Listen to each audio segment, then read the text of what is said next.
ভালোবাসার মানুষেরা, আমি কিন্তু এখন আছি আপনার আমাদের যে বুধাটা কালী মায়ের মন্দিরে। এবং আমাদের সাতক্ষীরার ভিতরে অনেক দর্শনীয় মন্দির আছে দেখার মতন। যেমন আমাদের সাতক্ষীরা আছে, তারপর আমাদের শ্যামনগরে মায়ের বাড়ি আছে, আবার বুধাটা মায়ের বাড়ি আছে। এবং এরা অনেক পুরানো মন্দির এই মন্দিরে, এবং এই মন্দির অনেক জাগ্রত। তো আপনাদের ভিতরটা একটু দেখানোর চেষ্টা করব। আপনার এটা হলো আপনার কালী মায়ের মন্দিরের যে মেন মন্দির যেটা, সেটা হলো এই, আর এই সাইডে আছে সেই কালী মায়ের মূর্তি।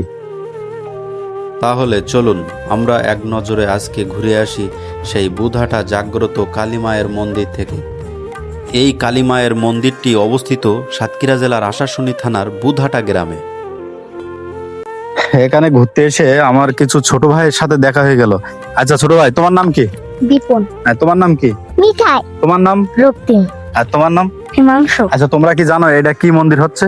রাধা গোবিন্দ। এটা রাধা গোবিন্দ মন্দির। আচ্ছা, তোমরা কি প্রতিনিয়ত এই মন্দিরে আসো?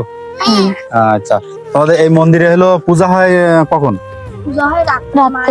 প্রতিদিন রাত্রে মায়ের? হ্যাঁ। আচ্ছা আচ্ছা, তোমরা প্রতিদিন কি আসো মায়ের মন্দিরে আসো? আচ্ছা। আচ্ছা, তুমি কিসে পড়ো? আমি হলো শিশু আনে পড়ো, তাই না? আচ্ছা, আচ্ছা, খুব ভালো। এইটা আপনার হচ্ছে এখানে শিব মন্দির। শিব মন্দিরের ভিতরটা একটুখানি দেখাবে। আমরা এই প্রাচীন কালী মন্দিরে ঘুরে যেটি দেখতে পাই, এখানে অনেকগুলো শিব মন্দির আছে এবং আপনারাও চাইলেও এই শিব মন্দির বা এই কালী মন্দিরে ঘুরতে আসতে পারেন। তো আমার একটা জিনিস খুবই ভালো লেগেছে যে এই মন্দিরের ভিতরে এই ফুল গাছটা দেখেছেন, এইটা বলে আপনার কৃষ্ণ ফুল। এই কৃষ্ণদূত ফুল আপনার সচরাচর এত বড় কিন্তু দেখা যায় না, কিন্তু এই ফুল গাছটা কিন্তু অনেক বড়। মন্দিরে ঘুরতে কার না ভালো লাগে।